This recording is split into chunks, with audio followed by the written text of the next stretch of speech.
শেষ ওভারের খেলা। বাংলাদেশের হাতে আছে 6টি বল, করতে হবে 12টি রান। ফিল্ডিংটা অবশ্য সাজিয়ে নিয়েছেন। এবার কিন্তু বল করলেন বোলার, দুর্ভাগ্য বাংলাদেশের, আউট হয়ে গেলেন শরীফুল ইসলাম। আমাদের সাথে প্রতিবার এমনই হয়। আরে আল্লাহ, এক উইকেট গেলে স্বপ্ন শেষ ভাই, বিশ্বকাপ শেষ আমাদের।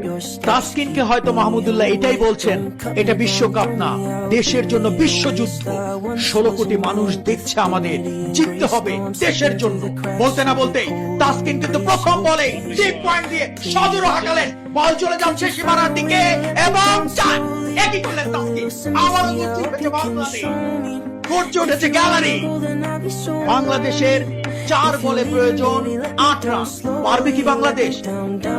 বল করলেন বোলার, এবার কিন্তু ব্যাটে লাগাতে পারেননি। তবে দৌড় দিয়েছেন তাসকিন, উইকেট কিপারের হাত থেকে বল ছুটে গিয়েছিল।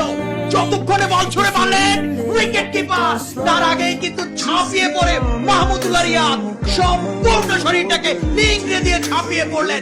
তিনি জানেন এই যুদ্ধে জেতাতে হবে বাংলাদেশকে, আমাদের বাংলাদেশকে।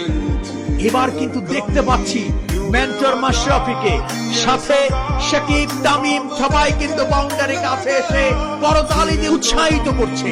তুমি পারবে, তুমি পারবে মাহমুদুল্লাহ, তোমার হাত ধরেই আসবে জয়, আমরাও বিশ্বাস করি। 3 বলে বাংলাদেশের প্রয়োজন 7টি রান। বোলার কিন্তু বল করলেন, মাহমুদুল্লাহ উড়িয়ে মেরেছেন, ফিল্ডার কিন্তু দৌড়ে এসে ধরে ফেললেন। তৎক্ষণে কিন্তু 2 বারের মতো জায়গা পরিবর্তন করলেন, অর্থাৎ 2টি রান বল। বাংলাদেশকে জিততে হলে প্রয়োজন 2 বলে 5 রান। সবাই কিন্তু যার যার জায়গায় সৃষ্টিকর্তার নিকট প্রার্থনারত, আমরাও তাই। বল করলেন বোলার, আবার কিন্তু ডট বল হয়ে গেল, অর্থাৎ শেষ বলের সমীকরণ 5 রান। এই টুর্নামেন্টের শেষ বলে জিততে হলে 6টি রান। পারবে কি বাংলাদেশ? পারবে কি মাহমুদুল্লাহ? শেষ বল, বল করছেন বোলার, কিন্তু না, ওয়াইড, অর্থাৎ 1 বলে 4 রান। শেষ বল, পারবে কি বাংলাদেশ? পারবে কি Mahmudullah? If you wanna go, then I'll be so lonely.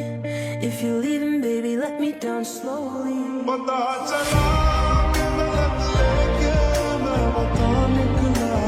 এবার ছক্কা! এই বিশ্ব অবাক তাকিয়ে রয়, সবাক বাংলাদেশ, শুধু পৃথিবী বাগের গর্জন। এবার